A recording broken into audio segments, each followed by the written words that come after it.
నమస్కారం. సిటీ వార్తలకు స్వాగతం.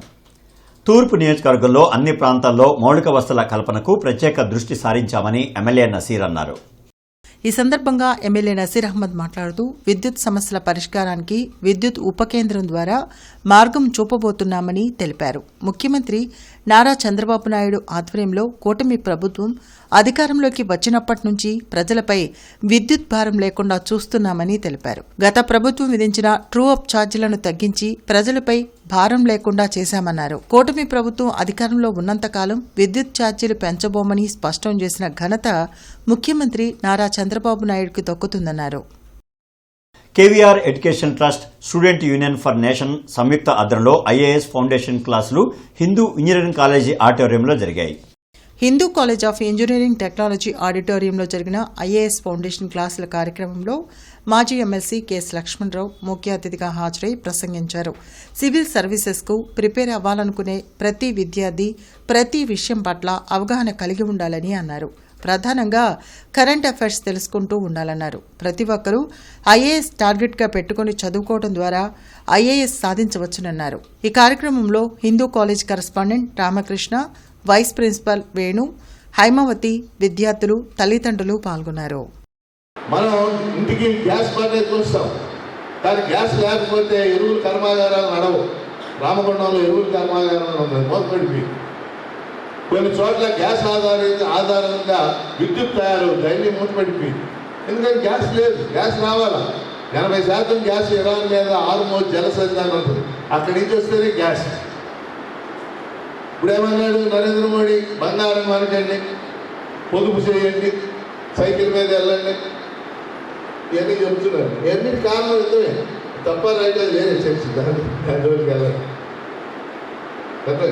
అంటే ఎక్కడో యుద్ధం జరిగింది, యుద్ధంలో మనకు సంబంధం లేదు, కానీ మనందరి జీవితాల మీద దాని ప్రభావం మన మీద ఉంటాం, మనం చూస్తాం. ఉద్యోగాల మీద కూడా దాని ప్రభావం పెద్ద ఎత్తున ఉంది.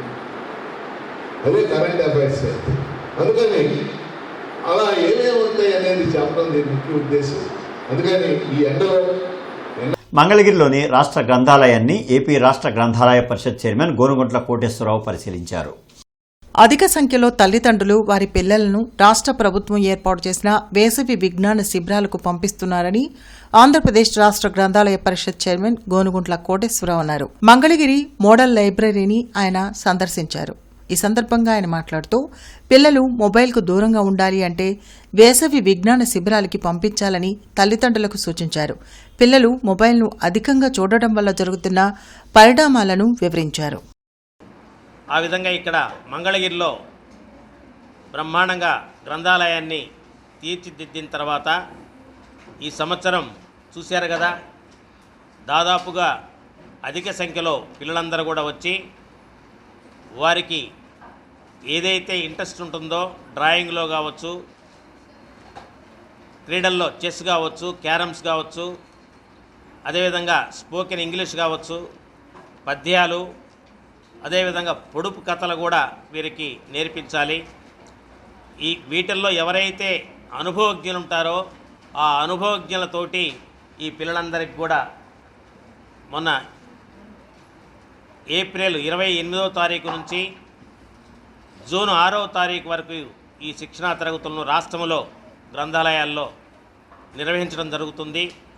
కొంతమంది వాలంటీర్లు స్వచ్ఛందంగా వచ్చి వీరికి సహాయం చేయాలని చెప్పేసి డ్రాయింగ్ కావచ్చు, చెస్ కావచ్చు, అదేవిధంగా పాటలు కావచ్చు, ఈ కార్యక్రమాలను నిర్వహిస్తున్నాం.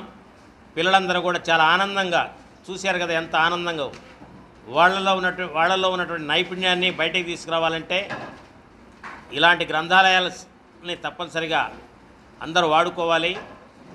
ఇంటర్నెట్ చరిత్రలో సంచలనం సిటీ బ్రాడ్బ్యాండ్. ఇప్పుడు ఇంటింటికి ఇంటర్నెట్, సిటీ నుంచి గ్రామం వరకు అదే స్పీడ్. మీరు ఈ రోజే సిటీ బ్రాడ్బ్యాండ్ కుటుంబంలో చేరండి. అత్యున్నత స్థాయి కార్పొరేట్ వైద్య సేవలు ఇప్పుడు అందరికీ అందుబాటులో. అత్యాధునిక పరికరాలతో అత్యున్నత స్థాయి వైద్య సేవలు అందిస్తున్న హాస్పిటల్ ఆంధ్ర ప్రైమ్ హాస్పిటల్. 25 సంవత్సరాలుగా గౌతమి గ్రూప్ ఆఫ్ ఇన్స్టిట్యూషన్స్ వారిచే నడపబడుతున్న సంస్థ. స్థాపించిన మొదటి సంవత్సరం నుండి 95% ఫలితాలు సాధిస్తున్న విద్యా సంస్థ Shri Gautami degree and PG college. రాష్ట్ర ముఖ్యమంత్రి చంద్రబాబు నాయుడుకు సిపిఐ రాష్ట్ర కార్యదర్శి గుజ్జుల ఈశ్వరయ్య లేఖ రాశారు. విద్యుత్ బస్సుల పేరుతో ఏపీఎస్ఆర్టీసీని ప్రైవేటీకరించే యోచనను విరమించుకోవాలని ఈశ్వరయ్య కోరారు. విద్యుత్ బస్సులను ప్రభుత్వమే కొనుగోలు చేసి ఆర్టీసీ ఆధ్వర్యంలో నడపాలని అన్నారు. దేశవ్యాప్తంగా 1% మాత్రమే విద్యుత్ బస్సులు నడుస్తుండగా ఏపీలో 100% ప్రవేశపెట్టాలనుకోవడం ఎవరి ప్రయోజనాల కోసమని ప్రశ్నించారు.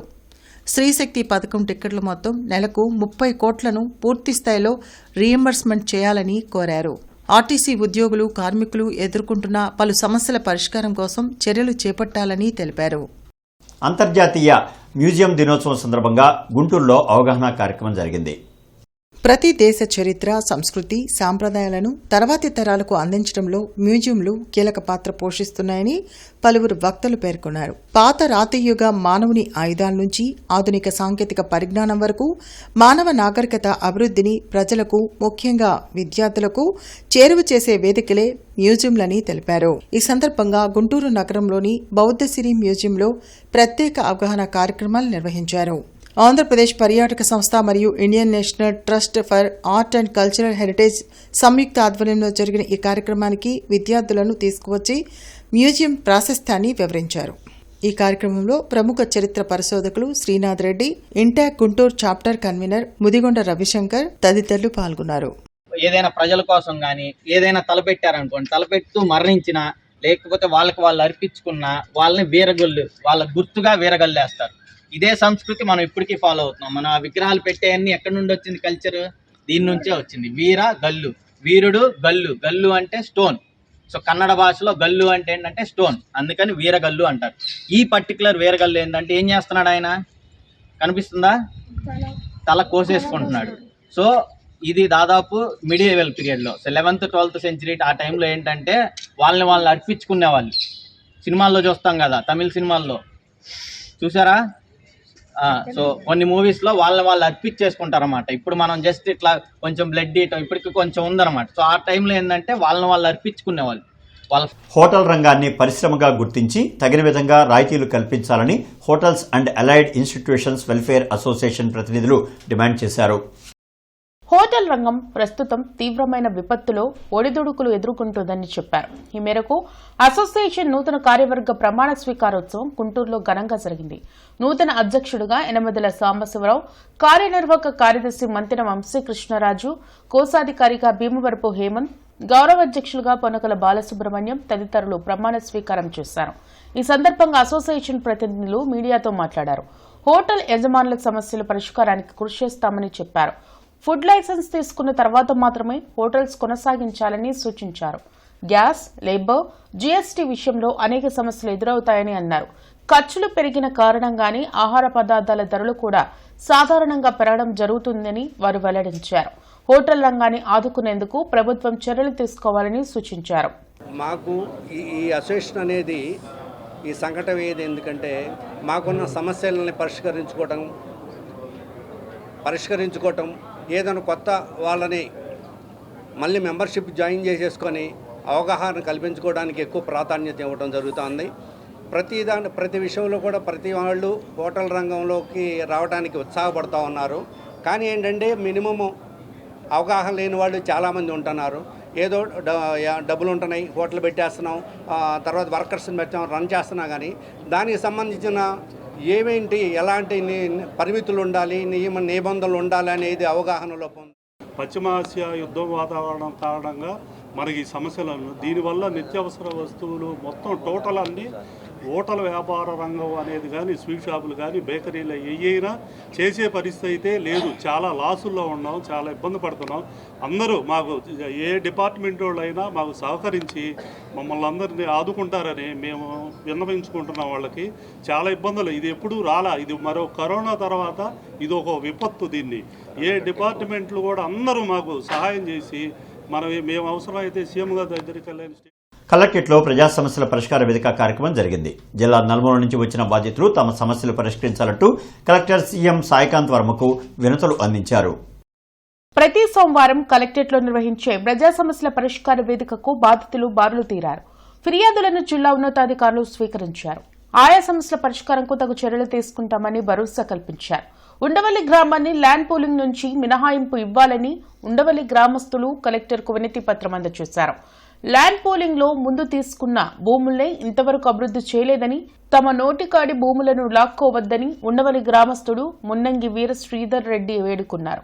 తమ కుటుంబ పరిస్థితి సరిగ్గా లేక మంత్రి పెమ్మసానికి మొరపెట్టుకోగా రేషన్ షాపు మంజూరు చేశారని రామిరెడ్డి తోటకు చెందిన షేక్ బుజ్జి తెలిపారు. అయితే ఆన్లైన్ చేసేందుకు డ్వాక్రా సీఓ సరోజిని 50,000 డిమాండ్ చేస్తున్నారని ఆవేదన వ్యక్తం చేస్తున్నారు. తమకు న్యాయం చేయాలని వేడుకున్నారు. ఎవరైతే లోకల్గా ఉన్నారో వాళ్ళు వచ్చి ఆర్పీ గారు, డ్వాక్రా సంఘం ఆర్పీ గారు వచ్చి తీర్మానం తీశారు. ఆ డీటీ గారు కూడా వచ్చి సంతకాలు చేయించుకున్నారు. మా డ్వాక్రా గ్రూప్ సంఘమైన సీఓ గారు ఉన్నారో ఆమె వచ్చి మీకు రేషన్ డిపో వస్తే మాకేంటి అన్నా, మాకేంటి లాభం అని చెప్పి ఒక వారం తిప్పుకొని ప్రస్తుతం ఆమె 50,000 రూపాయలు అడుగుతున్నారండి. 50,000 ఇస్తేనే నేను సంతకం పెడతాను, నేను సంతకం పెడితేనే ఆన్లైన్ అయింది, లేకపోతే కాదు కాబట్టి నాకు డబ్బులు ఇస్తే పెడతామన్నారు. దీనిపైన కలెక్టర్ గారికి ఒక అర్జీ పెట్టుకున్నాం. మాకు న్యాయం చేయండి, మాకు వచ్చే డిపోను ఏర్పాటు చేయమని చెప్పుకుంటే ఆయన న్యాయం చేస్తానని హామీ. ప్రతిరోజు భయపడి నిద్రలేని రాత్రులు ఎన్నో గడుపుతున్నాం.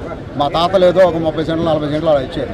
దాన్నన్నా కాపాడుకోవాలనే ఉద్దేశంతో మేము సపోజ్ మేము భూమి ఇచ్చాము. ఉండవల్లిలో మాకు ఒక అరెకరం ఉందండి. మా 5 ఉన్నారు. మా నాన్నలు 5 అన్నదమ్ములు 2 ఆడపిల్లలు. మా తాత ఇచ్చింది ఒక మొత్తం కలిపి ఎకరం 30 సెంట్లు, తలా 10 సెంట్లు వచ్చింది.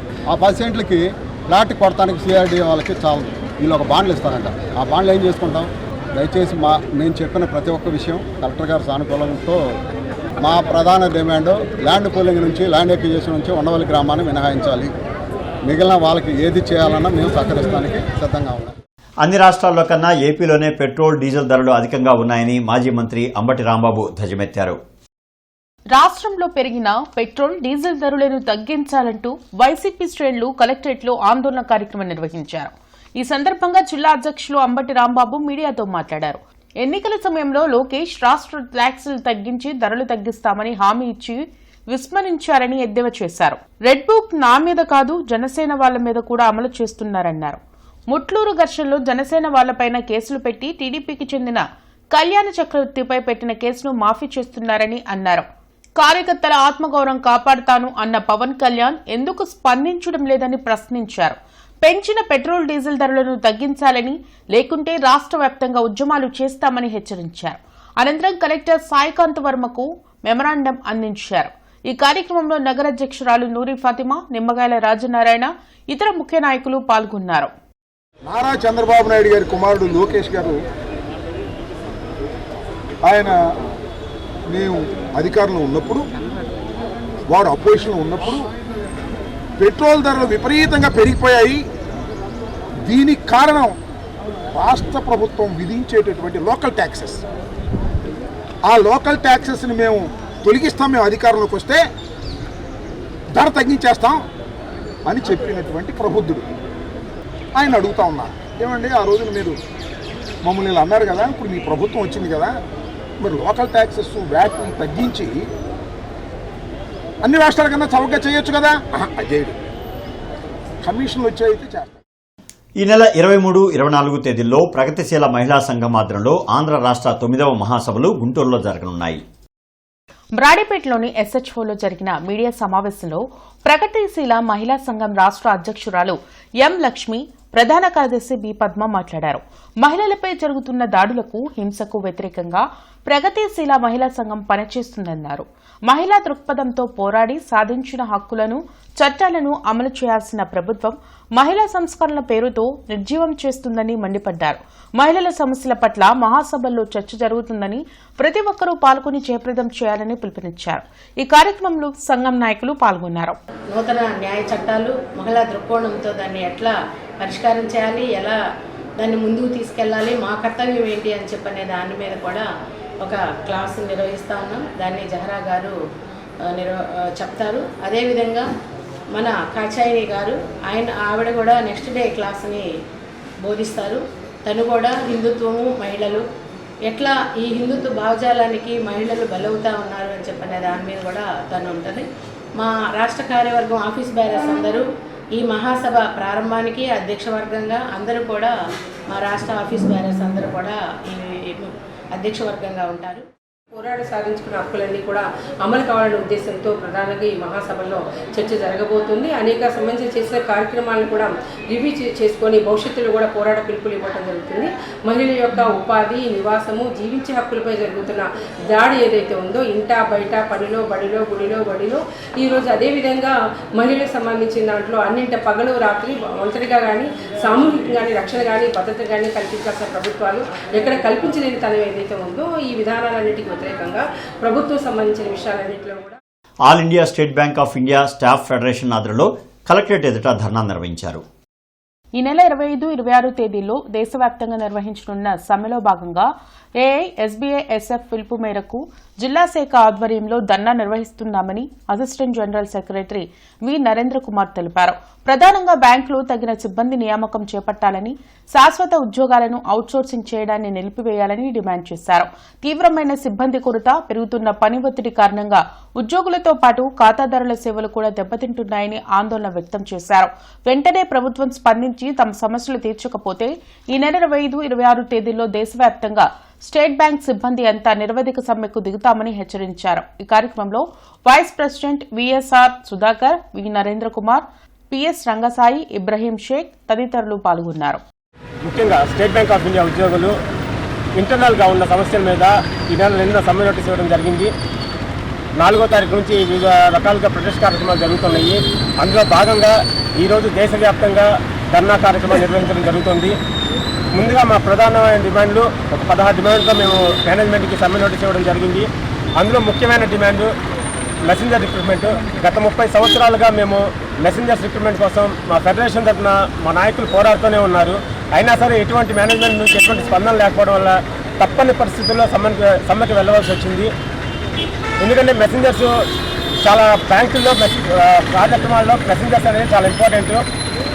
అలాగే ఆర్మడ్ గార్డ్స్ ఈ మధ్యకాలంలో చూస్తుంటే మనం బ్యాంకుల్లో చాలా రకమైన దోపిడీలు చాలా మీరు వింటానే ఉంటారు, రీసెంట్గా చాలా జరుగుతున్నాయి. సో ఆర్మడ్ గార్డ్స్ అనేది బ్యాంకులో చాలా అవసరము. ఎందుకంటే ప్రజల safety at the same time ఉద్యోగుల భద్రత కూడా దృష్టిలో పెట్టుకొని బ్రాంచెస్ ఆర్మడ్ గార్డ్ని నియమించాలి. జిల్లా ఎస్పీ కార్యాలయంలో ప్రజా సమస్యల పరిష్కార వేదిక కార్యక్రమం జరిగింది. జిల్లా నలుమూల నుంచి వచ్చిన బాధితులు తమ సమస్యలు పరిష్కరించాలంటూ ఎస్పీ కార్యాలయంలో అధికారులకు వినతులు ఇచ్చారు. ప్రతి సోమవారం ఎస్పీ కార్యాలయంలో నిర్వహించే ప్రజా సమస్యల పరిష్కార వేదికకు బాధితులు భారీగా తరలివచ్చారు. ఫిర్యాదులను పోలీసు ఉన్నతాధికారులు స్వీకరించారు. ఆయా సమస్యల పరిష్కారానికి తగు చర్యలు తీసుకుంటామని భరోసా కల్పించారు. మందుల కంపెనీలు పెట్టిన ఆఫర్ల ప్రకారం మెడిసిన్ సేల్స్ చేయడంతో 70 గ్రాముల బంగారం గెలుచుకున్నారని గుంటూరుకు చెందిన రవికుమార్ తెలిపారు.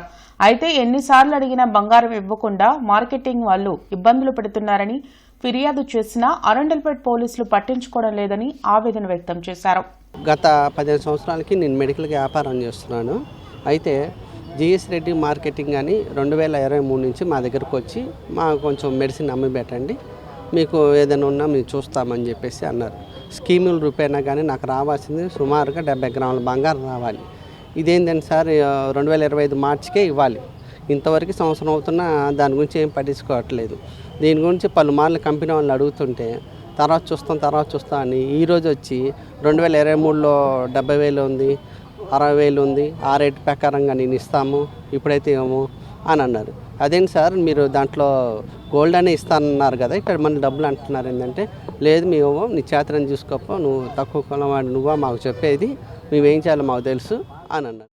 ఇంటర్నెట్ చరిత్రలో సంచలనం సిటీ బ్రాడ్బ్యాండ్. ఇప్పుడు ఇంటింటికి ఇంటర్నెట్, సిటీ నుంచి గ్రామం వరకు అదే స్పీడ్. మీరు ఈ రోజే సిటీ బ్రాడ్బ్యాండ్ కుటుంబంలో చేరండి. అత్యున్నత స్థాయి కార్పొరేట్ వైద్య సేవలు ఇప్పుడు అందరికీ అందుబాటులో. అత్యాధునిక పరికరాలతో అత్యున్నత స్థాయి వైద్య సేవలు అందిస్తున్న హాస్పిటల్ ఆంధ్ర ప్రైమ్ హాస్పిటల్. 25 సంవత్సరాలుగా గౌతమి గ్రూప్ ఆఫ్ ఇన్స్టిట్యూషన్స్ వారిచే నడపబడుతున్న సంస్థ. స్థాపించిన మొదటి సంవత్సరం నుండి 95% ఫలితాలు సాధిస్తున్న విద్యా సంస్థ Shri Gautami degree and PG college.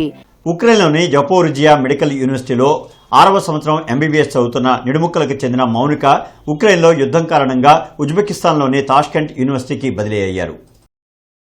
అయితే ఉక్రెయిన్ యుద్ధం, తండ్రి ఆరోగ్యం బాలేకపోవడం వల్ల ఆర్థిక పరిస్థితి అనుకూలించక చదువు మధ్యలోనే ఆపవలసి వచ్చింది. ఈ విషయాన్ని బ్రాడీపేట 5వ లైన్ 17వ అడ్డ రోడ్లో ఉన్న శ్రీ బడబాండ్ల ప్రతాప వీరాంజనేయ స్వామి ఆలయ కమిటీ దృష్టికి తీసుకురాగా ఆలయ ప్రెసిడెంట్ పన్నాల విశ్వనాథం భారతీయ టీవీకి చెందిన పృథ్వీరాజుకి తెలపగా వారి సహకారంతో 99,732 రూపాయలు సేకరించి శ్రీ బడబార్ల ప్రతాప వీరాంజనేయ స్వామి ఆలయం తరపున వైద్య విద్యార్థిని తల్లికి అందిస్తున్నట్లు ఆలయ ధర్మకర్త పన్నాల విశ్వనాథం తెలిపారు. కార్యక్రమంలో భారతీయ టీవీ వ్యవస్థాపకులు పృథ్వీరాజు, ఆలయ సమన్వయకర్తలు విజయలక్ష్మి, శరత్ కుమార్, ప్రముఖ న్యాయవాది సత్యనారాయణ తదితరులు పాల్గొన్నారు. ఆ రిక్వెస్ట్ వాళ్ళ అమ్మగారు ఈ టెంపుల్లో బడబార్ల ప్రతాప వీరాంజనేయ స్వామి దేవస్థానంలో 14వ తారీఖు భోజనాల సమయంలో ఆవిడ వచ్చి అడిగారు. మన ఛానల్ నుంచి ప్రయత్నం చేస్తామని చెప్పాము. మన ఛానల్లో ఈ విషయాన్ని అందరికీ చెప్పాము. గొప్ప హృదయం కలిగిన వాడంతా కూడా స్పందించి వెంటనే మా పాప ఎడ్యుకేషన్కి ఆగిపోకుండా హెల్ప్ చేసిన ప్రతి ఒక్క పెద్దవాళ్ళకి నా నమస్కారాలు. మా పాప ఎడ్యుకేషన్ బాగుండాలని అందరూ హెల్ప్ చేసినందుకు థ్యాంక్స్ అండి. వాళ్ళ నాన్నగారి హెల్త్ ప్రాబ్లం వల్ల ఫీజు కట్టలేని స్థితిలో ఈ ఛానల్ ద్వారా మాకు అందజేసినందుకు ధన్యవాదాలు. కలెక్టర్ కార్యాలయంలో నిర్వహించిన అత్యవసర సమావేశంలో 71.57 ఎకరాల అంజుమన్ భూములను ఐటీ పార్క్ పేరుతో స్వాధీనం చేసుకునేందుకు రాష్ట్ర ప్రభుత్వం జారీ చేసిన నోటిఫికేషన్ దాఖలైన అభ్యంతరాలను నగర అధ్యక్షురాలు షేక్ నూరీ ఫాతిమా పరిశీలించారు. అనంతరం నూరీ ఫాతిమా మాట్లాడుతూ అంజుమన్ భూములను ఎట్టి పరిస్థితుల్లోనూ ప్రభుత్వానికి అప్పగించబోమని స్పష్టం చేశారు. భూముల పరిరక్షణ కోసం అవసరమైతే భారీ స్థాయిలో ఉద్యమాలు చేపట్టడమే కాకుండా ఆమరణ నిరాహార దీక్షలకు కూడా వెనకాడబోమని హెచ్చరించారు. ఈ కార్యక్రమంలో పత్తిపాడు నియోజకవర్గ అబ్జర్వర్ గులాం రసూల్, జిల్లా మైనార్టీ విభాగ అధ్యక్షులు పఠాన్ సైదాఖాన్ తదితరులు పాల్గొన్నారు. నగరపాలక సంస్థ పరిధిలో ప్రస్తుతం ఉన్న 57 ఎన్నికల డివిజన్లను 76 డివిజన్లుగా పునర్విభజనకు సంబంధించి ప్రతిపాదిత ముసాయిదాను ప్రచురించారు. డివిజన్ల సరిహద్దులతో కూడిన ప్రతిపాదిత ముసాయిదాను అధికారికంగా ప్రచురిస్తామన్నారు. నగరపాలక సంస్థ ప్రధాన కార్యాలయం, ప్రభుత్వ కార్యాలయాల నోటీస్ బోర్డులపై ఈ ముసాయిదాను ప్రజల కోసం ప్రదర్శించారు. 2011 జనాభా లెక్కల ఆధారంగా ముసాయిదాను రూపొందించినట్లు తెలిపారు. దీనిపై ప్రజలు, ప్రజాప్రతినిధులు, రాజకీయ పార్టీలు, ప్రజా సంఘాల ప్రతినిధులు తమ అభిప్రాయాలు, సలహాలు, సూచనలను ఈ నెల 24వ తేదీ సాయంత్రం 5 గంటల్లోపు జీఎంసీ ప్రధాన కార్యాలయ పట్టణ ప్రణాళిక విభాగంలో రాతపూర్వకంగా సమర్పించాలని కమిషనర్ కోరారు. పశ్చిమ MLA Galla Madhavi TDP polit bureau సభ్యురాలుగా నియమితులైన సందర్భంగా అమరావతి రోడ్లోని అన్నదాన సత్రంలో ఘన సన్మాన కార్యక్రమం నిర్వహించారు. ఈ సందర్భంగా అన్నదాన సమాజం నూతన పాలకవర్గ మండలి సభ్యులకు ఎమ్మెల్యే గళ మాధవి చేతుల మీదుగా ఘనంగా సన్మానించారు. కార్యక్రమానికి ముందు విద్యానగర్ నుండి అన్నదాన సత్రం వరకు భారీ ర్యాలీ నిర్వహించగా పార్టీ నాయకులు, కార్యకర్తలు, బీసీ సంఘాల ప్రతినిధులు, ఎన్డీఏ కూటమి నాయకులు పెద్ద ఎత్తున పాల్గొన్నారు. గుంటూరు నగరంలోని చుట్టుకుంట డ్రైనేజీ నిర్మాణ పనుల్లో అవకతవకలు జరుగుతున్నాయని సిపిఐ నగర కార్యదర్శి ఆకిటి అరుణ్ కుమార్ అధికారులను ప్రశ్నించారు. శివరాం నగర్ ప్రాంత అభివృద్ధి కార్యక్రమాలకు సిపిఐ స్వాగతం పలుకుతుందని, అయితే డ్రైనేజీ నిర్మాణం శాస్త్రీయబద్ధంగా జరగడం లేదని అరుణ్ కుమార్ విమర్శించారు. గుంటూరు నగరంలో జరుగుతున్న అనేక అభివృద్ధి పనుల్లో మున్సిపల్ అధికారులు తమ చేతివాటం ప్రదర్శిస్తూ ప్రభుత్వ లక్ష్యాలకు తూట్లు పొడుస్తున్నారని వారు విమర్శించారు. చుట్టుకుంట నుంచి ప్రారంభమైనటువంటి డ్రైనేజీ ఏదైతే ఉందో అది సరాసరి వెళ్లకుండా అధికార పలుకుబడినటువంటి వారి ప్రాంతంలో ఉన్నటువంటి ఆ మున్సిపల్ స్థలాన్ని కూడా కదలీయకుండా పూర్తిగా రోడ్డు మీదకి ఈ విధంగా వంకర టింకరగా డ్రైనేజ్ నిర్మాణం జరుగుతూ ఉంది. మాకు ఒకటి అనుమానం వస్తూ ఉంది. సిపిఐగా మేము ఒకటి భావిస్తూ ఉన్నాం. సిటీ ప్లానింగ్ సంబంధించిన అధికారులు, మున్సిపల్ నగరపాలక సంస్థ అధికారులు ఈ డ్రైనేజ్ నిర్వహించేటువంటి క్రమంలో మీరు అధికారుల యొక్క, రాజకీయ నాయకుల యొక్క పలుకుబడి లొంగుతూ ఉన్నారా, లేకపోతే ఏమన్నా ఆర్థికపరమైనటువంటి లావాదేవీలు ఇందులో జరుగుతూ ఉన్నాయా? దేనికి మీరు గోవధ నిషేధం మరియు జంతువధ నివారణ చట్టం 1977 కింద బక్రీద్ రోజున గోవధ, ఇతర అనధికార జంతువుల వధపై జిల్లా కమిటీ సమావేశం కలెక్టర్ సాయికాంత్ వర్మ అధ్యక్షతన జరిగింది. ఈ సందర్భంగా జిల్లా కలెక్టర్ మాట్లాడుతూ బక్రీద్ పండుగ ప్రశాంతంగా జరుపుకోవాలన్నారు. అధీకృత స్థలంలో మినహా బయట ఎక్కడా జంతువధ జరగరాదని చెప్పారు. గోవులను వధించరాదని, అధికారికంగా ధృవీకరించిన గొర్రెలు, మేకలను మాత్రమే వధించడానికి అనుమతించడం జరుగుతుందని తెలిపారు. పోలీసు శాఖ స్పష్టమైన పర్యవేక్షణ చేయాలని, కార్యాచరణ ప్రణాళిక సమర్పించాలని ఆదేశించారు. పశుసంవర్ధక శాఖ సంయుక్త సంచాలకులు కేవీవీ సత్యనారాయణ మాట్లాడుతూ బక్రీద్ రోజున గోవధ జరగరాదన్నారు. గోవధ జరగకుండా పర్యవేక్షణకు పశుసంవర్ధక శాఖ బృందాలను ఏర్పాటు చేయడం జరిగిందని వివరించారు. కమిషనర్ మయూర్ అశోక్ 17వ డివిజన్లోని ఐపీడీ కాలనీ, ఉడారోడ్డు, బొంతపాడు, డొంక తదితర ప్రాంతాల్లో పర్యటించారు. ఈ సందర్భంగా కమిషనర్ మాట్లాడుతూ నగరంలోని అన్ని క్లస్టర్ కంపోస్టుల్లో కంపోస్టును 100% తయారు చేయాలని, స్థానిక ప్రజలకు కంపోస్టు తయారీపై అవగాహన కల్పించాలని ఆదేశాలు జారీ చేశారు. ఆర్మ్డ్ ఫోర్సెస్ ఫ్లాగ్ డేకు కోస్టల్ బ్యాంక్ 75,000 వితరణగా అందించింది. సామాజిక బాధ్యతలో భాగంగా ఈ మొత్తాన్ని కలెక్టర్ సాయికాంత్ వర్మకు అందజేశారు. ఈ కార్యక్రమంలో coastal bank Brindavan gardens branch manager PL Prashanti, Vani, జిల్లా సైనిక సంక్షేమ అధికారి ఆర్ గుణశీల తదితరులు పాల్గొన్నారు. జీఎంసీ కౌన్సిల్ సమావేశ మందిరంలో నిర్వహించిన ప్రజా సమస్యల పరిష్కార వేదిక కార్యక్రమంలో కమిషనర్ మయూర్ అశోక్ పాల్గొని ప్రజల నుంచి అర్జీలను నేరుగా స్వీకరించారు. ఈ సందర్భంగా కమిషనర్ మాట్లాడుతూ ప్రజల నుంచి అందే అర్జీల పరిష్కారం పట్ల అధికారులు త్వరితగతిన స్పందించాలని, ప్రజా సమస్యల పట్ల అలసత్వం వహించే వారిపై కఠిన చర్యలు తప్పవని హెచ్చరించారు. ఇక ఈ వార్తలు ఇంతటితో సమాప్తం. నమస్కారం.